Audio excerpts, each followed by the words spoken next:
Bonjour à toi qui passe par là, bienvenue sur ma chaîne. On se retrouve pour quelques présentations de livres dans le cadre du topo lecture traditionnel et je t'embarque tout de suite avec le premier des livres du jour. C'est Je me suis tue de Mathieu Ménegaud. On est aux éditions Point et c'est un auteur français qui a publié Je me suis tue en 2017. C'est aussi son premier roman et il a reçu le prix du premier roman de Sablé. Dans cette histoire, on va suivre une jeune femme, Claire, qui est emprisonnée. Il y a son procès qui est en cours et ce court récit va nous montrer ce qu'elle a fait, pourquoi elle est emprisonnée et quel a été son comportement, parce que c'est vraiment de cela dont il s'agit, puisque Claire, refuse de parler. Le lecteur va apprendre assez rapidement ce qu'il en est et il va être en première loge pour découvrir vraiment petit à petit comment une chose et comment la décision de ne pas parler peut avoir un impact décisif, déterminant dans la vie de quelqu'un. Et c'est ce que va montrer ce roman. C'est à la première personne, donc on est vraiment dans le texte, on est avec Claire, dans ses pensées, et on sait tout ce qui lui arrive et tout ce par quoi elle passe. Ça montre bien comment est-ce que parfois on est vraiment dans l'incapacité de sortir des rails, de sortir de ce qu'on a décidé de faire. Et donc c'est un peu le sentiment d'impuissance parfois. On évoque la parole, la difficulté de parler, les non-dits, et les conséquences de tout cela. J'ai trouvé que c'était une bonne lecture, j'ai bien apprécié. Je trouve que Mathieu Ménegaud arrive à nous embarquer directement dans ses livres. C'est une écriture qui est efficace, qui est très droite, qui est très directe et en même temps qui se lit très bien. C'est bien construit, c'est bien écrit, je trouve. Et donc je prends toujours beaucoup de plaisir à lire ces romans. Enfin ça là c'est le deuxième, mais j'ai ressenti la même chose. J'ai apprécié le propos aussi du livre. Et voilà, je pense que c'est ce qui résume un petit peu mon opinion. On sent que l'auteur a une destination. En tout cas c'est ce que j'ai ressenti. C'est très linéaire, on voit où il arrive. Voilà, parfois c'est un petit peu caricatural. Difficile à expliquer, c'était une bonne lecture, c'est bien construit, c'est bien écrit comme je le disais, mais ça reste au stade de bonne lecture et je ne sais pas vraiment expliquer pourquoi. Je pense que c'est parce que je n'ai pas forcément vibré avec les personnages, qui ne m'ont pas apparu très sympathiques, parfois ils sont un peu caricaturaux, et peut-être que le point principal c'est qu'on sent qu'on veut amener le personnage là où il va. Et donc, peut-être que cette sensibilité humaine, je l'ai moins sentie. C'est pas vraiment le terme, mais c'est comme si je me sentais aller à un endroit, mais forcé. Voilà, difficile d'exprimer autrement ce que je ressens, mais c'est peut-être ça qui est un peu coincé, outre le peu d'émotions que j'ai eues par rapport au personnage, même si la situation m'a interpellée, bien évidemment. Voilà pour Je me suis tue et je ne m'arrêterai pas là avec la bibliographie de Mathieu Ménegaud parce que je trouve que chaque fois ce sont des petits romans un peu coup de poing qui procurent pas mal de plaisir de lire. Ensuite, j'ai sorti de ma pile à lire Lisons l'Asie. Yuri Olesha est né en Ukraine en 1899. C'est donc un traduit du russe par Irène Sokologorsky. Et on est chez Ginkgo Éditeur pour une publication en 2020 pour la version française, puisqu'il a été paru à l'origine en Union soviétique en 1927. L'envie, c'est l'histoire de Kavalérov, qui est un jeune homme qui va être recueilli, accueilli par Babitchev. Babitchev a plutôt une haute fonction, là où Kavalérov est un homme de peu de revenus. D'ailleurs, c'est pour ça qu'il a été accueilli, c'est parce que Babitchev l'a trouvé dans la rue. On va alors avoir le point de vue et le discours de Kavalérov sur sa vie et surtout sur la personnalité de Babitchev et son milieu. On va aussi s'apercevoir que ça va susciter pas mal d'émotions ambivalentes chez Kavalerov, puisque d'une part, il y a cette envie, cet attrait, et en même temps, il y a la dénonciation, il y a le fait qu'il n'est pas en accord et qu'il réprouve aussi certaines choses. Ça, c'est au niveau de l'histoire et de ce qu'on va retrouver dans ce texte qui, normalement, vendait une fable symbolique, ironique, féroce, en montrant deux mondes. On retrouve la différence entre deux mondes, on retrouve la satire de certaines choses, mais moi, je n'ai pas été séduite par l'humour, que je n'ai pas trouvé très drôle, et j'ai trouvé que le style était parfois un peu lourd aussi, c'est pesant, on s'extrait assez vite du texte, et on n'a pas forcément envie d'y revenir, il y a beaucoup de digressions. Je me souviens d'un passage où Kavalerov doit aller livrer des saucisses parce que Babitchev est le directeur d'une usine de saucisses. Et j'ai eu l'impression que ça durerait pendant 50-60 pages. Et je pense que ce n'est pas le cas, mais j'avais vraiment cette sensation de longueur sur un épisode qui était peu important. Alors évidemment, c'était un prétexte puisque pendant que Kavalerov livrait, mais il y avait des rencontres, il y avait les pensées de ce personnage, mais voilà, tout me semblait un peu pesant et un peu lourd.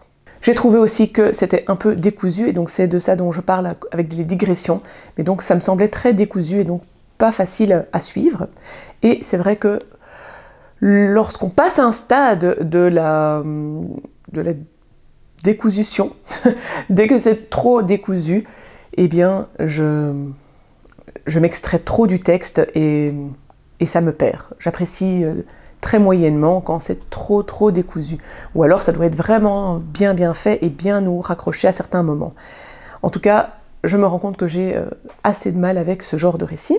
C'est une critique de l'homme nouveau, et là aussi, je trouve que lorsqu'on n'est pas de ce contexte, on n'a pas forcément toutes les clés pour peut-être rire davantage de ce qu'on met en exergue, ou de ce dont on veut, ou de ce qu'on veut moquer.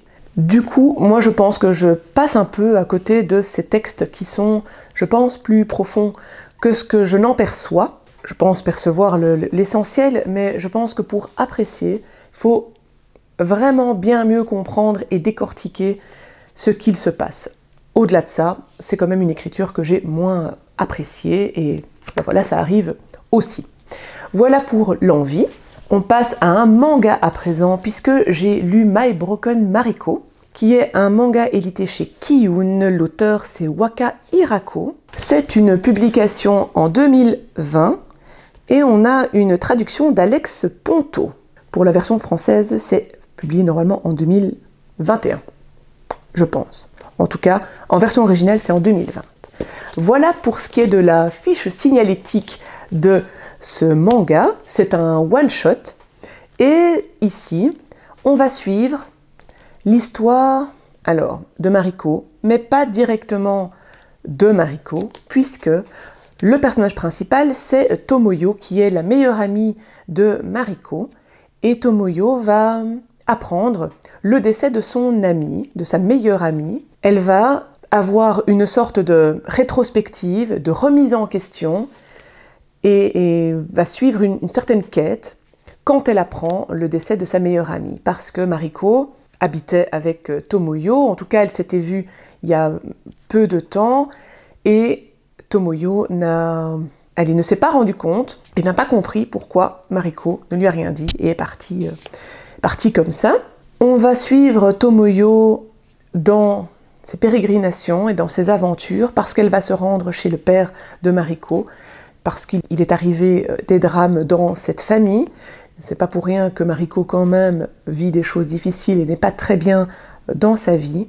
Et donc Tomoyo se sent aussi coupable de certaines choses et décide d'y remédier en quelque sorte.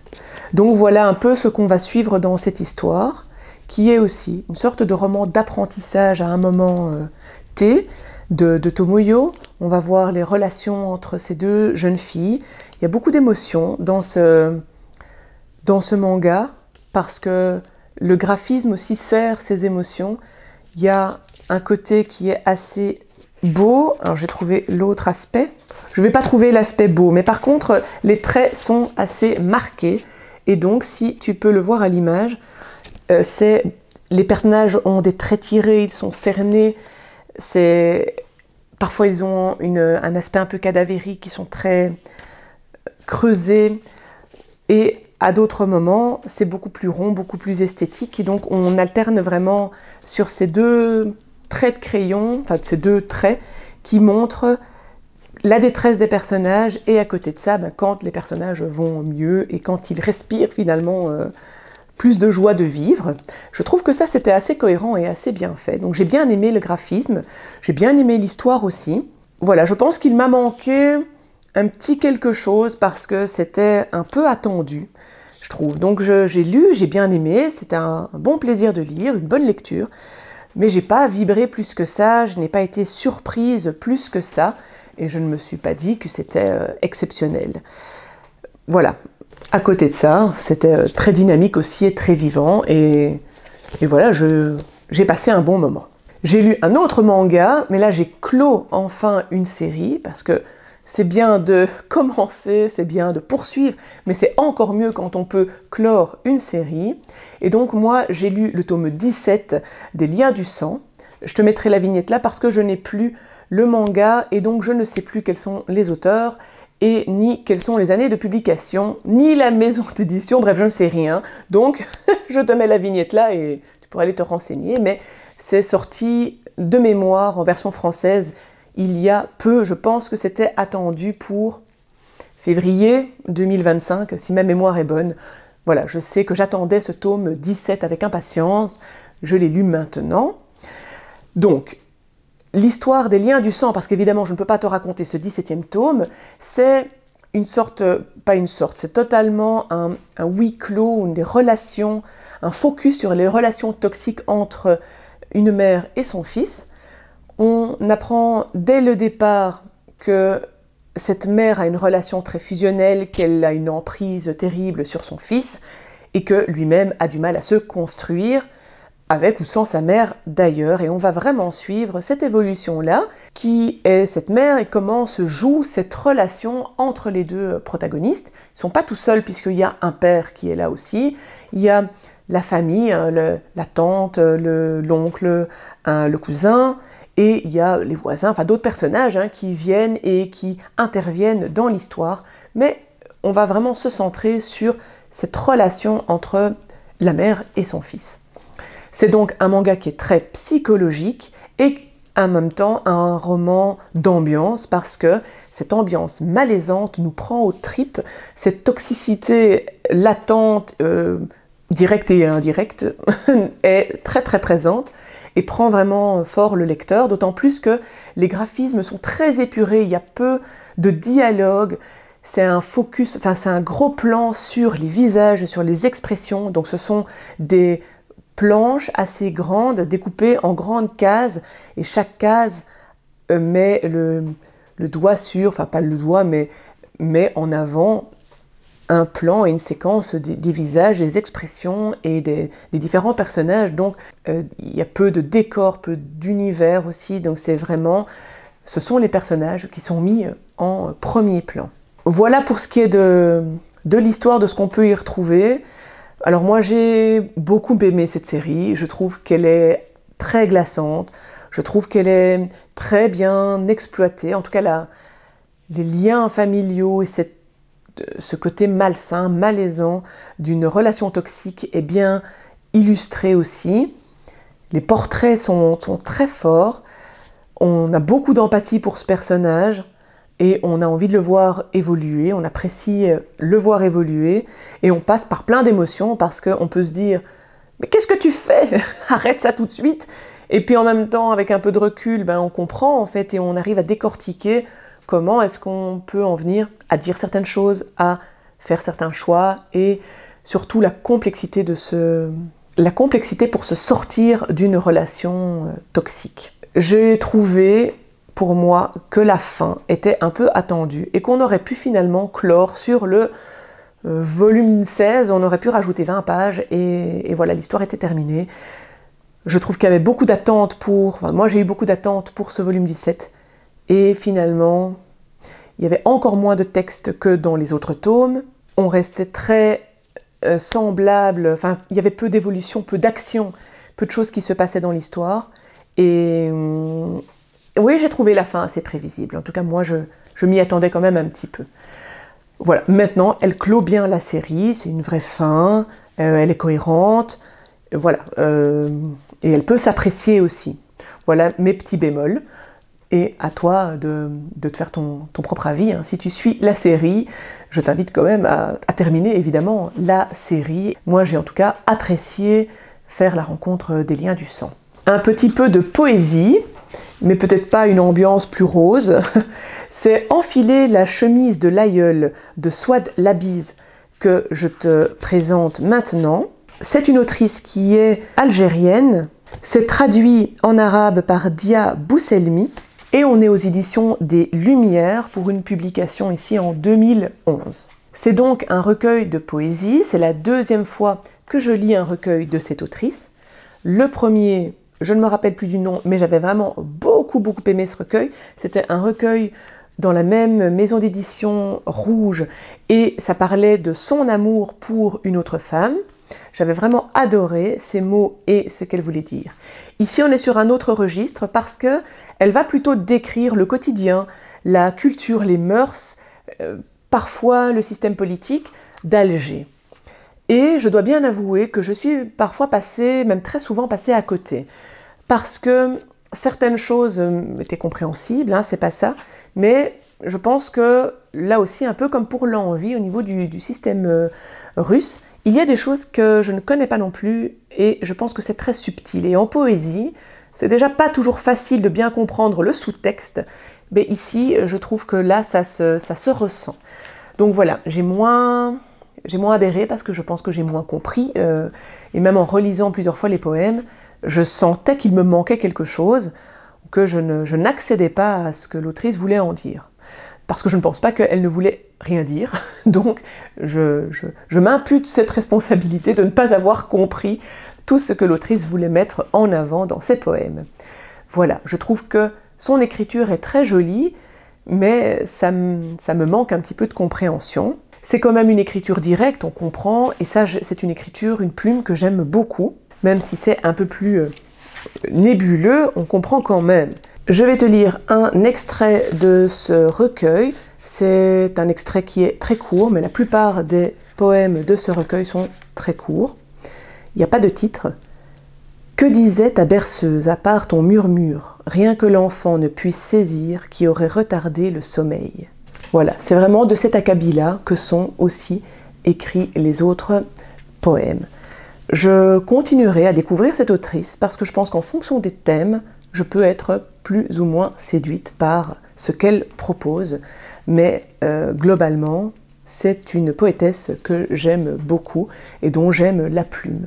Et je termine avec une excellente lecture, un peu comme le topo précédent, c'est très agréable de pouvoir terminer sur quelque chose qui nous a vraiment enjaillé. Ici, il s'agit des mains vides, d'Elio Possos. On est aux éditions La Volte. C'est un écrivain français et donc ça a été publié ici en 2025. C'est un roman de science-fiction et on est dans l'utopie.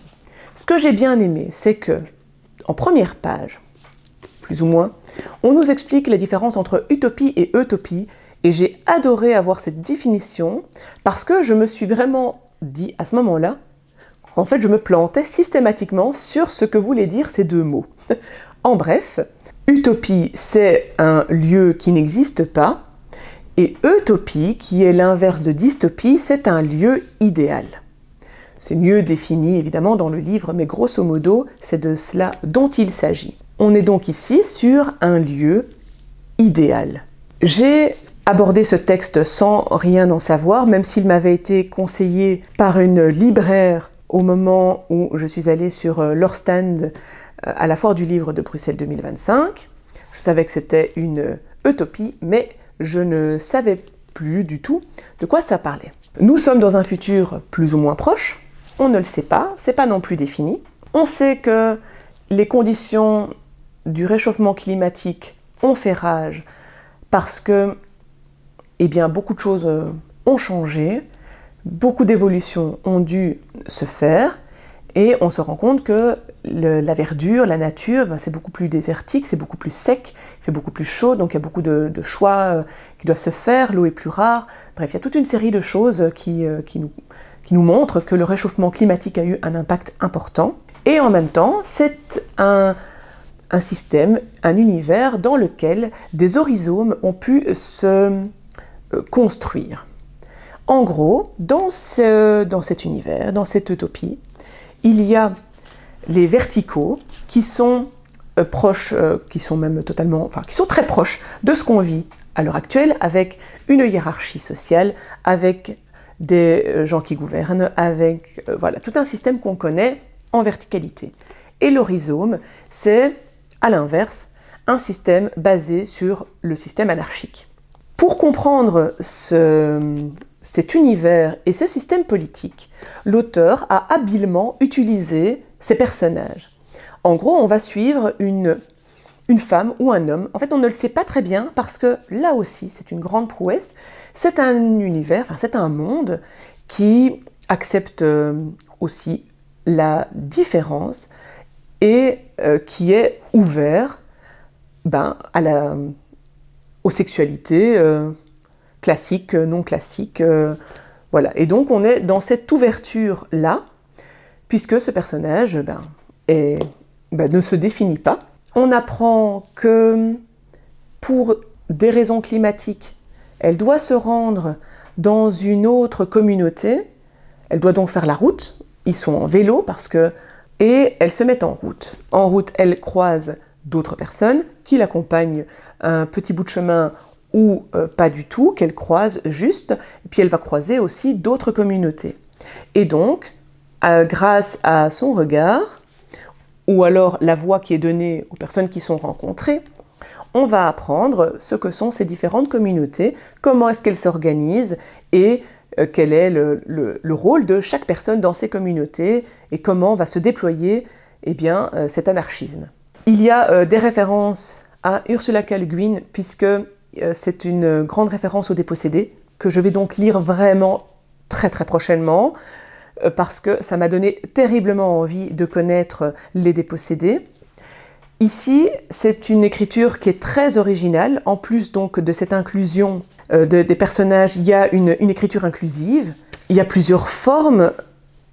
Les mots, évidemment, sont liés à ce qui est connu de ce jargon, rhizome, communauté, etc. Si je lis un petit passage, tu vas vite te rendre compte de la plume. Le chapitre s'appelle « Quitter l'amoureux », qui est l'endroit dans lequel cette personne était à un moment donné. « Je ne suis plus amoureuse ». Amoureuse écrit avec un Z.